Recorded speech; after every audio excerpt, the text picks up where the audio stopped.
मेरे बहुत ही प्रिय और बेहद सम्मानित साथियों, हृदय की असीम गहराइयों से अभिनंदन, बहुत बहुत हार्दिक स्वागत। साथियों, बात आज करेंगे कर्क लग्न की जन्म पत्रिका के बारे में। यदि आप कर्क लग्न के हैं, यदि आप प्रेम कर रहे हैं, आपका प्रेम परवान पर है, या आप अभी केवल एक तरफा प्रेम कर रहे हैं, प्रेम केवल जो अंकुर रूप में है, आपके दिल में प्रस्फुटित हुआ है, अभी तक आपने उसका बखान नहीं किया है, तो क्या आप ऐसा कर पाएंगे कि जिससे आप प्रेम करते हैं उसको जाकर के आप इजहार कर दें और इससे भी आगे बढ़कर के प्रेम आपका एक सफल रूप धारण कर ले, अर्थात वो विवाह के रूप में संपन्न हो जाए। इस श्रृंखला में हम यही प्रयास कर रहे हैं। संपूर्ण श्रृंखला जारी है। प्रत्येक लग्न के बारे में हम चर्चा कर रहे हैं। यदि आप अपने लग्न से एपिसोड संबंधित जो है वो देखने से रह गए हैं, देखना चाहते हैं, तो यहाँ आई बटन में हमने उसका लिंक दिया है, यहां जाकर के आप उसको देख सकते हैं। प्यार हुआ, इजहार नहीं। प्यार पर, इजहार पर लाखों गाने विश्व की हर भाषा में लिखे गए हैं। इसके अपने अधूरेपन का अपना एक अलग एहसास है, परंतु मैं नहीं समझता कि कोई भी इसको अधूरा रखना चाहता होगा। तो सारे उन प्रश्नों के आपको उत्तर आज मिलेंगे। यदि आप कर्क लग्न के हैं कि इजहार आप कर पाएंगे, नहीं कर पाएंगे, सफल होंगे, नहीं होंगे, विवाह कर पाएंगे, नहीं कर पाएंगे, विवाह के बाद भी आपका जो प्रेम है वो कंटिन्यूअस रहेगा या नहीं रहेगा। तो बिना किसी देरी किए कर्क लग्न की जन्म पत्रिका पर हम दृष्टिपात करते हैं। साथियों, ये जो आप स्क्रीन पर एक जन्म पत्रिका देख पा रहे हैं, ये कर्क लग्न की जन्म पत्रिका है, क्योंकि 4 नंबर का अंक लग्न में ही लिखा है। लग्न जहां से कि जन्म पत्रिका की शुरुआत होती है, 4 नंबर का अंक लिखा है। आज हम कुल 6 बिंदुओं पर, 6 पॉइंट्स पर चर्चा करेंगे, क्योंकि बहुत ज्यादा बड़ा एपिसोड बनाने का कोई अर्थ नहीं रह जाता है। वो 6 जो है वो अपने आप में सारगर्भित है, संक्षेप में है। इन 6 पर हम चर्चा करें इससे पहले एक बेहद जरूरी सूचना कि हम हमारे प्रत्येक एपिसोड के अंत में किसी न किसी जातक के प्रश्न का उत्तर देते हैं, और ये प्रश्न हमें प्राप्त होते हैं आप लोगों के ही द्वारा यूट्यूब कमेंट के माध्यम से। तो साथियों, जब भी आपको अपना कमेंट लिखना हो, उससे पहले आपको लिखना है #आचार्य चंद्रकांत। इसके बाद आप अपना कमेंट लिखिए, और साथ ही इसी एपिसोड से संबंधित एक बेहद आसान सा प्रश्न इसी एपिसोड के अंत में हम पूछेंगे। उसका सही उत्तर साथ में लिखा होना बेहद जरूरी है। तो बात करते हैं कर्क लग्न की जन्म पत्रिका के बारे में। साथियों, जब भी प्रेम संबंधों की बात आती है, तब हमें जन्म पत्रिका के 5वें भाव पर दृष्टिपात करना ही पड़ेगा। जब भी विवाह की बात आती है, हमें जन्म पत्रिका के 7वें भाव पर दृष्टिपात करना ही पड़ेगा।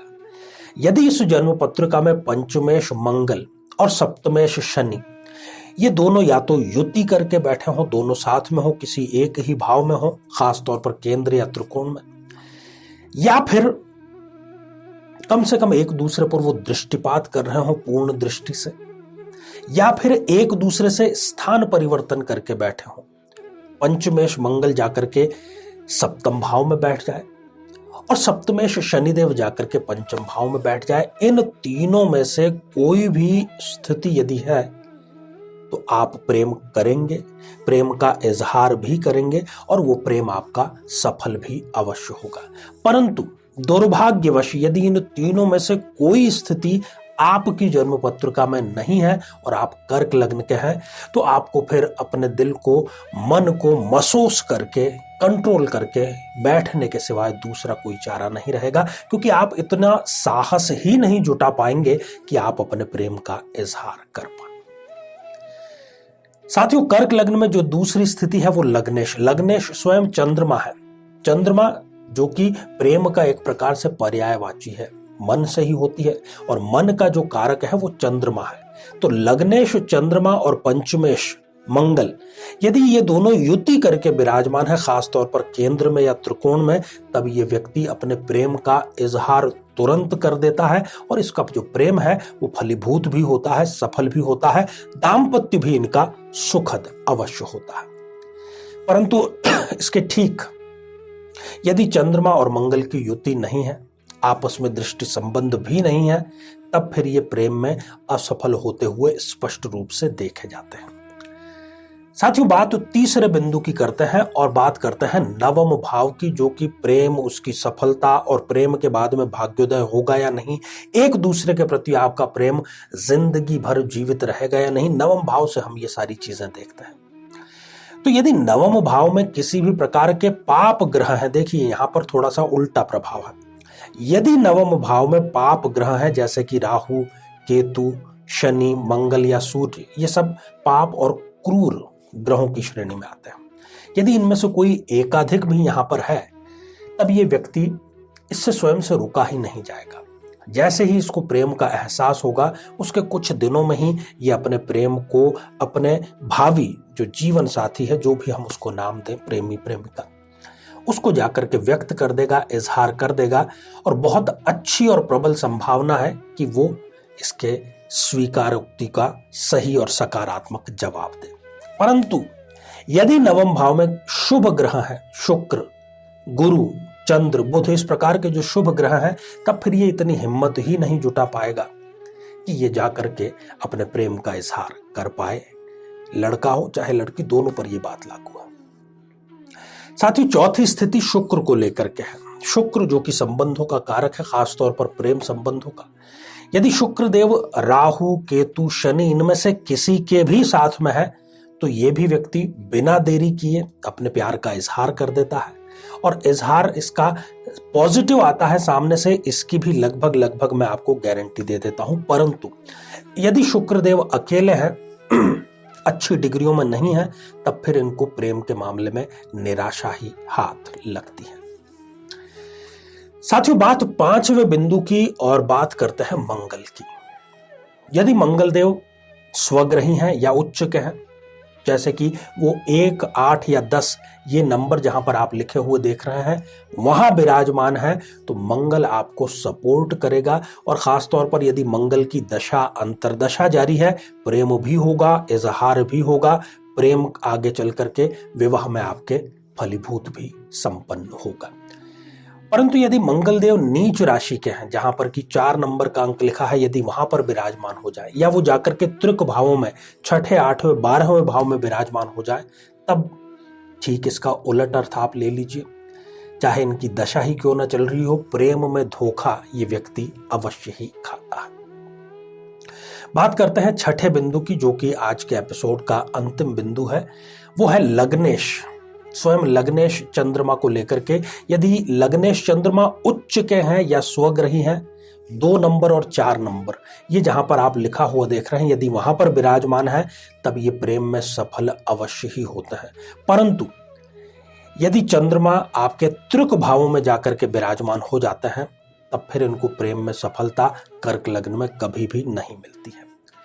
साथियों, यदि इन ग्रहों में से कोई ग्रह 0 डिग्री का या 28, 29 जैसी अंतिम डिग्रियों का हो जाए, तो वो बलहीन हो जाता है, प्रभावहीन हो जाता है, फिर वो कोई भी बात उस पर फलीभूत नहीं हो पाती है। ये एपिसोड बनाने का विशुद्ध उद्देश्य है प्रेम के बारे में आपको जानकारी प्रदान करना। इसका मतलब ये नहीं है कि यदि प्रेम सफल होने की गारंटी है तो आप कुंडली मिलान न करें। प्रेम विवाह में भी आपको कुंडली मिलान अवश्य करना चाहिए। तो श्रृंखला हमारी जारी है, आप जरूर इसका लाभ उठाइएगा। और आगे बढ़ते हुए साथियों, अब हम बढ़ते हैं आज के हमारे कमेंट के चरण की ओर। साथियों, आज हमने कमेंट शामिल किया है मानस राज जी का, जो कि उन्होंने लिखा है दरभंगा बिहार से।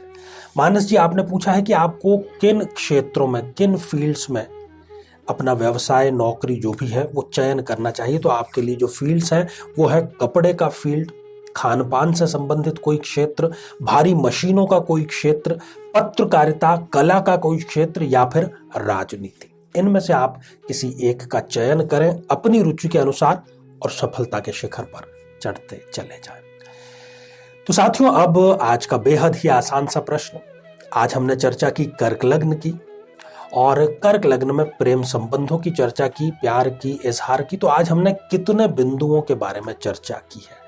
साथियों, आप सभी स्वस्थ, समृद्ध और शांतिपूर्वक जीवन व्यतीत करें। नमस्कार। जीवन में किसी समस्या का सामना कर रहे हैं, जैसे कि शादी में देरी होना, पति पत्नी में मनमुटाव या तलाक तक की नौबत आ जाना, संतान का प्राप्त न हो पाना, नौकरी या धन प्राप्ति में बाधा आना, जीवन के प्रत्येक क्षेत्र में किसी न किसी प्रकार की बाधा आना, तो आज ही अपनी जन्म पत्रिका का संपूर्ण विश्लेषण करवाएं और पाएं समस्या से सदैव के लिए मुक्ति।